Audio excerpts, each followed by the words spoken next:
Bodhisattva Baba Saheb doctor Bhimrao Ambedkar ji की 132वीं जयंती की तैयारियां, ये पूर्व संध्या पर आप देख रहे हो तैयारियां।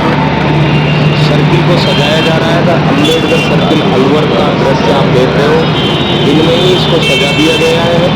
सजाने के बाद इस पर लाइटिंग लगा दी गई है और पूर्व संध्या पर 13 अप्रैल को यहाँ पर चाय सभी लोगों ने साझा रूप से दीपदान कर रोशनी के रूप में इस पर्व को मनाया। इस शाम को इस पर लाइटिंग की गई, इनको चुन्नियों से सजाया गया। आप देख रहे हो बाबा साहब की सफाई की, स्टेचू की सफाई की गई और इसको पूरी तरह से सजाने के बाद ये दीपदान करते हुए लोग मोमबत्ती जलाते हुए, इसके बाद सुबह त्रिशंकल से कार्यक्रम शुरू हुआ 14 अप्रैल 2023। नमो तस्सा भगवतो अरहतो सम्मा सम्बुद्धास्सा। नमो तस्से भगवतो अरहतो सम्मा सम्बुद्धास्सा। बुद्धं शरणं गच्छामि। बुद्धं शरणं गच्छामि। बुद्धं नमामि। धम्मं नमामि। धम्मं नमामि। संघं नमामि। संघं नमामि। शरणं गच्छामि। शरणं गच्छामि। द्वितीयंपि बुद्धं शरणं गच्छामि। द्वितीयंपि बुद्धं शरणं। भारत को एक संपूर्ण प्रभुत्व संपन्न समाजवादी धर्मनिरपेक्ष लोकतंत्रात्मक गणराज्य बनाने के लिए तथा उसके समस्त नागरिकों को सामाजिक, आर्थिक और राजनीतिक न्याय, विचार, अभिव्यक्ति, विश्वास, धर्म और उपासना की स्वतंत्रता, प्रतिष्ठा और अवसर की समता प्राप्त कराने के लिए तथा उन सब में व्यक्ति की गरिमा और राष्ट्र की एकता और अखंडता बंधुता बढ़ाने के लिए दृढ़ संकल्प होकर अपनी इस संविधान सभा में संविधान को अंगीकृत, अधिनियमित और आत्मार्पित करते हैं। जय भीम, जय भारत, जय संविधान। हमने सब एक ही जाजम पर बैठे हैं। महिला पुरुष छोटे बड़े जितने भी ये सब बराबर हैं और कोई माला का प्रावधान नहीं है। इसमें कोई एक दूसरे को माला नहीं डालते हैं। एक दूसरे को हम नमस्ते करते हैं, अभिवादन करते हैं, संगम नमामि करते हैं, क्योंकि संघ ही सबसे ऊपर है। तो संघ के बारे में ही हम तत्प्रस्तुत होते हैं। तो छठा है पंजीकरण कभी नहीं। यदि हम किसी एक्ट के तहत संघ का करवाएंगे पंजीकरण तो उसके अंदर अध्यक्ष वगैरह मंत्री कृपया अंदर आ जाए। सभी कृपया सभी अंदर विराजे, स्थान ग्रहण करें। कृपया सभी साथियों से मेरा निवेदन है कि वो कृपया अपना स्थान ग्रहण कर ले, अंदर आ जाएं। हमारे एसएसडी के विशंबर जी केरला, वो अपने टीम के साथ उपस्थित हुए। उनका स्वागत, अभिनंदन। मैं छठा गोल्डन नियम बता रहा था कि इसका पंजीकरण कभी नहीं होगा। यदि पंजीकरण कराया जाता है तो उसके अंदर अध्यक्ष, मंत्री, कोषाध्यक्ष, अन्य संगठनों के पद रहते हैं। इसमें कोई पद है ही नहीं, इसलिए इसका कभी भी पंजीकरण नहीं होगा। सातवां है संघादेश सबसे ऊपर। जो संघ का आदेश है, जो भी समस्याएं आती हैं वो संघ के अंदर परोसी जाती हैं। संघ उस पर दृढ़ जो है मंथन करता है और एक सूत्र में निर्णय लेता है और वो निर्णय सब पर लागू होता है। यदि संघ में कोई व्यक्ति श्री जगदीश बौद्ध जी द्वारा दी गई जानकारी के बाद श्री लाखन सिंह राणा जी तैयार रहे, उनका एक कार्यक्रम प्रस्तुत होगा। श्री लाखन सिंह राणा जी। संघादेश में आपको मैंने निवेदन किया था कि भगवान बुद्ध के काल में कोली और शाक्य वंश के अंदर झगड़े की नौबत आ गई थी, तो भगवान बुद्ध ने कहा था कि मैं हिंसा नहीं करूंगा। उन्होंने कहा झगड़ लड़ाई करनी होगी, उन्होंने कहा हिंसा नहीं करूंगा। उन्होंने कहा आप संघ के आदेशों की अवहेलना कर रहे हैं, आपको संघ से निष्कासित किया जाएगा। निष्कासित कर दिया। वो राजपाट छोड़ के भी चले गए, लेकिन उन्होंने हिंसा नहीं की। तो उसमें भगवान बुद्ध को भी एक बार सजा का झेलनी पड़ी। संघ राजनीति में कभी नहीं जाएगा। आप सभी को पता है दुनिया भर की तरह की पार्टियां बनी हुई हैं, राजनीतियां हो रही हैं, संगठन बनाते हैं, उसके बाद राजनीति में चले जाते हैं। लेकिन ये जो समण संघ है ये कभी भी राजनीति में नहीं जाएगा।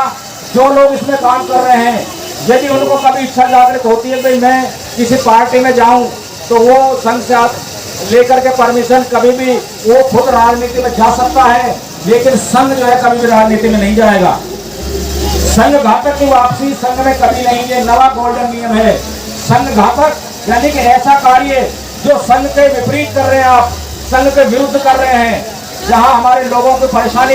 ये एक जाजम है। हम बहुत दिनों के बाद इसका अभ्यास भूल गए, अब इसकी प्रैक्टिस कम है, इसलिए बहुत से साथी जो सभी समण हैं और यह देख भी रहे खड़े भी हैं, लेकिन उनका इच्छा नहीं हो रही बैठने की। वो चाहते हैं अगर नीचे बैठे, बराबर बैठे, समाज के बीच में बैठे, लेकिन पता नहीं मन में शंका है, क्योंकि जो अभ्यास था जो बहुत दिनों तक छूट गया उसकी प्रैक्टिस नहीं रही, इसलिए उनमें ऊंच नीचता की भावना आ गई। सबसे बड़ी बाधा जो हम दुश्मन को गाली बकते हैं और हमारे हक अधिकार की बात करते हैं कि हमारे हक अधिकार जा रहे हैं, लेकिन उन्हें उसमें जो सबसे बड़ी बाधा है वो हम स्वयं हैं। हम स्वयं में छोटे बड़े हो गए।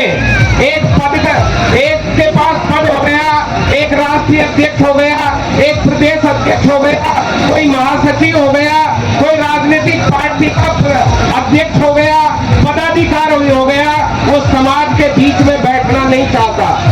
आज हमने यहाँ पर संघ नमामि किया, संघ को नमन करते हैं। संघ क्या है? जो हमारा समाज है उसको मिलकर के संघ बनता है। आज हम संघ के रूप में यहाँ बैठे हुए हैं। यहाँ न छोटा है न कोई बड़ा है, न किसी के पास पद है न प्रतिष्ठा है। आप देख रहे हो न मंच है न माला है, यहाँ सभी इक्वल है। जैसा कि समण जो समता में विश्वास करते हैं, यानी कि जो समता में विश्वास करते हैं, जो समान रूप से रहते हैं, जो ऊंच नीच को नहीं मानते, जो मानवतावादी हैं, वो समण है। तो भाई इसका उल्टा कौन है? इसका उल्टा वो लोग हैं जो समता को नहीं मानते, ऊंच नीचता में विश्वास करते हैं, छोटे बड़े में विश्वास करते हैं। वो घमंड होता है, वो मीटिंग जो करता है उल्टी, यानी कि जो उल्टी कर देता है वो घमंड कहलाता है, और समण वो कहलाता है जो समता में विश्वास करता है। हमारी ये बहुत दिनों से प्रैक्टिस चली गई, हम समान रूप से बैठना छोड़ दिया। हम अब अपने आप में पद प्रतिष्ठा से अपने आप को जोड़ लिया और हम समाज के टुकड़ों में बट गए। आज हम समान रूप से यही इकट्ठा हुए हैं, एक संघ के रूप में इकट्ठा होना है। और इससे बड़ी कोई ताकत अगर किसी के पास सुझाव हो तो वो दे सकता है कि हम इकट्ठा कैसे हो सकते हैं। जो हम टुकड़ों में बटे हुए हैं वो हम एक जाजम पर कैसे बैठ सकते हैं, क्योंकि हम लंबे चौड़े भाषण देते हैं, सब एक कहते हैं इकट्ठे हो जाओ, इकट्ठे हो जाओ, सबका एक ही मकसद है इकट्ठे हो जाओ तो जीत जाओगे। तो भाई उसका तरीका क्या है इकट्ठा होने का? तो सबसे बड़ा तरीका जो ये गोल्डन रूल दिए है ना, ये सबसे बड़ा तरीका है हमारा। अगर पद प्रतिष्ठा मंच वाला छूट गया तो हम एक जाजम पर बैठना शुरू कर देंगे। हम में कोई छोटा नहीं होगा, बड़ा नहीं होगा। जब सब बराबर रूप से बैठेंगे तो हमें एकता भी आ जाएगी। और जब एक जगह बैठ गए तो बड़ी से बड़े सत्ताधारी भी तुम्हारे कदमों में होंगे। आप चाहोगे जिसको राजा बना दोगे, चाहोगे जिसे रंग बना दोगे। बस ताकत है तो हमारे बैठने में, और बैठना शुरू कर दिया है। बैठ गए हम। आज शुरुआत मान लो पूरे देश में ये माहौल चल रहा है कि हमको इकट्ठा होना है, एक जाजम पे बैठना है। अभी बहन जी ने कहा जुड़ जाओ, इकट्ठे हो जाओ, जुड़ेंगे तो जीतेंगे, जब जब जुड़े तब तब जीते। सम्राट अशोक के जमाने में जुड़े तो जीत गए, अखंड भारत था। भारत को क्या बना दिया? महाभारत। लेकिन चालाक लोगों ने क्या किया? उसकी भी एक किताब बना दी, उसको भी किताब बना दिया कि महाभारत ग्रंथ है। अरे महाभारत तो सम्राट अशोक ने महाभारत बनाया, जो आज नेपाल, भूटान, ये कंबोडिया वहां तक जो दिखाई दे रहा है, श्रीलंका, ये सारा का सारा भारत था। इसको महाभारत कहा जाता था, जिसकी आभा इतनी बड़ी थी देश की कि पूरे विश्व को गुरु माना जाता था। हम छोटे छोटे थे, पढ़ते थे। और पूरे जिले को मैं धन्यवाद देता हूँ कि भीमराव अंबेडकर ने जो हमारे आज उनके पक्षियों पे चल के उनकी लिखी हुई कानून के तहत हम आज इस देश में जिंदा है, तो मैं सबको धन्यवाद देता हूँ। और मेरे से पिछले वक्ता ने बहुत अच्छी बात कही है। मैं किसान के घर, आज मैं किसान हूँ। किसान की कोई जाति नहीं होता। हमने किसान आंदोलन किया है। ये जाति धर्म को जन्म देने वाले लोग अलग ही किताब पढ़ते हैं। हमने तो 55 साल के हो रहे, हमने तो आज तक कभी इस तरह की बात सोची नहीं।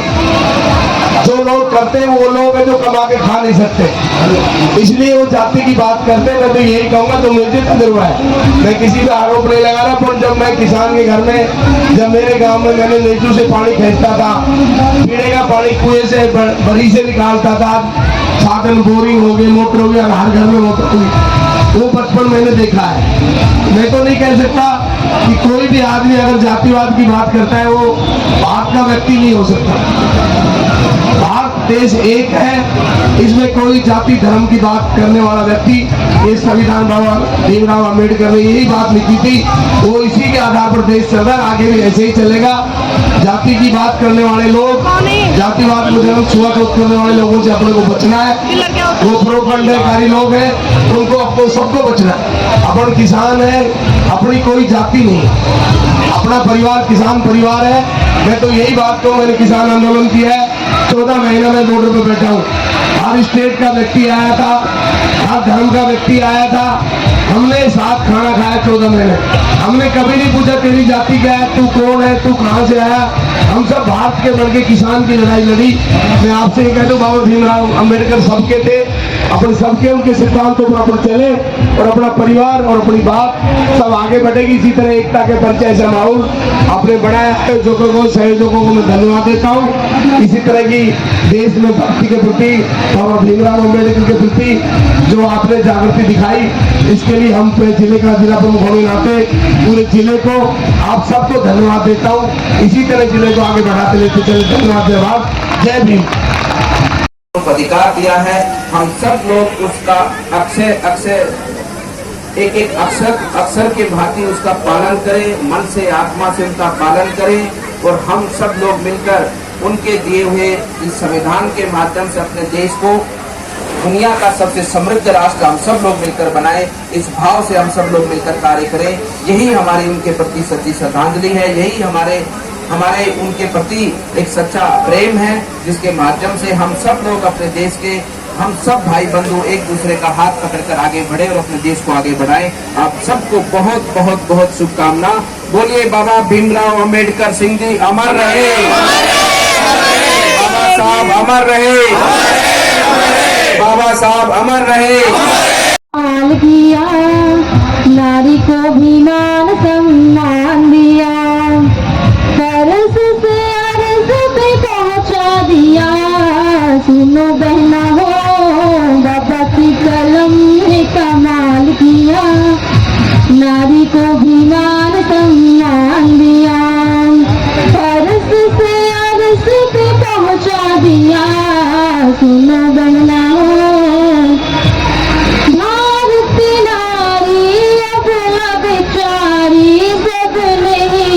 को सताया, मनु ने तुमको पैर की जूती, तुलसी ने नीच बताया। भारत नारी बहुत सारे लोग पिछले 5-10 साल से जितने भी सेक्शन बने हुए हैं, अपने स्तर पर एकता के लिए बहुत प्रयास करते रहे।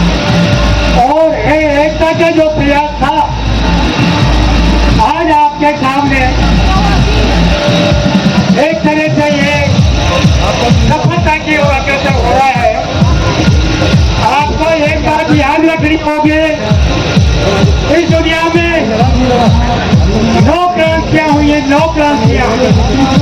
बड़ा परिवर्तन जिसको कहते हैं, जिसमें रशिया की, चाइना की, इंग्लैंड के, अमेरिका के, इटली की और ये गाय की इंफॉर्मेशन। बाबा साहेब ने हमें 3 मूल मंत्र दिए जिनको हम बहुत अच्छे से जानते हैं। क्या हम सब जानते हैं? जानते हैं जी, बहुत अच्छे से जानते हैं। मैं आपके साथ में उनको फिर से दोहराना चाहूंगी। पहला है शिक्षित बनो, जानते हैं, लेकिन अभी व्यवहारिक तौर पर हम उसे नहीं अपना पाए। अगर हमने उनको व्यवहारिक तौर पर अपनाया होता तो जो बाबा साहेब ने सपना देखा, हम लोगों को यानी हम SC, ST, OBC माइनॉरिटी जो कि इस देश के मूल निवासी हैं, वो आज शासक वर्ग के रूप में हमको दिखाई देते, लेकिन ऐसा नहीं है। इसका मतलब बाबा साहब को सुना हमने, बोला हमने, लेकिन माना बिल्कुल भी नहीं। सही कह रही हूँ क्या? हाँ। तो बाबा साहेब के जो 3 मूल मंत्र हैं उनको हम जानते हैं, लेकिन किस तरीके से, किस मायने में उनको हमने अपनाना है। तो पहला मूल मंत्र शिक्षा वो देने का दूध है, जो पिएगा वो दहाड़ेगा, जो पिएगा वो दहाड़ेगा। बिल्कुल। तो बाबा साहेब की जो शिक्षा की जो बात है, पर तो हम सभी रहे हैं, जब से गणतंत्र हुए हैं शिक्षा का अधिकार हमें मिला और हम पढ़े लिखे, नौकरी भी, वो नौकरी आधारित शिक्षा है कि कैसे हमें नौकरी तक पहुंचना है।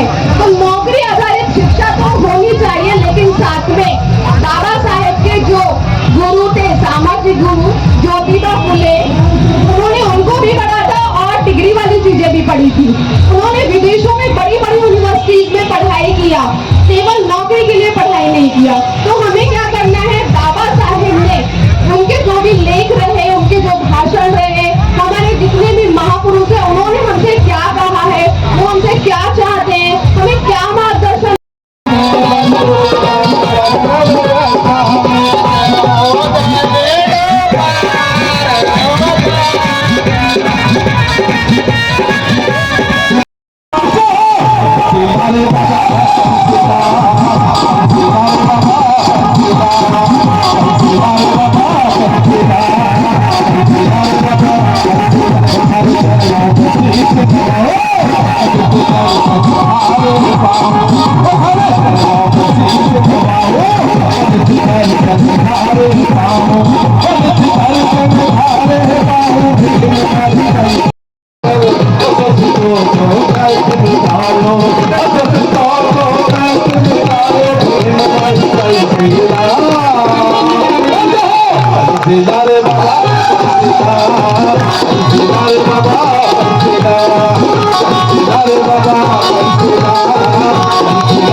पंजीकरण नहीं होगा, जो भी समस्याएं आती है वो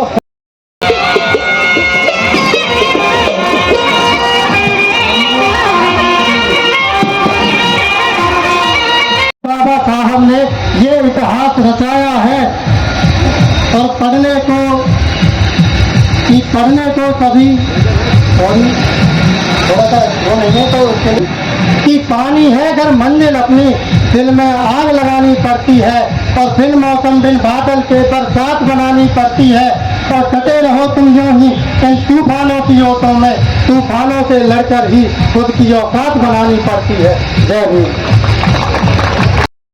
इस अवसर पर अलग अलग वक्ताओं ने बाबा साहब के जीवन, संघर्ष और सामाजिक एकता के बारे में अपनी बात कही और समाज को एक जाजम पर कैसे इकट्ठा किया जा सकता है, कैसे हम सभी समाज में भाईचारा पैदा कर सकते हैं, इस पर चर्चा की गई।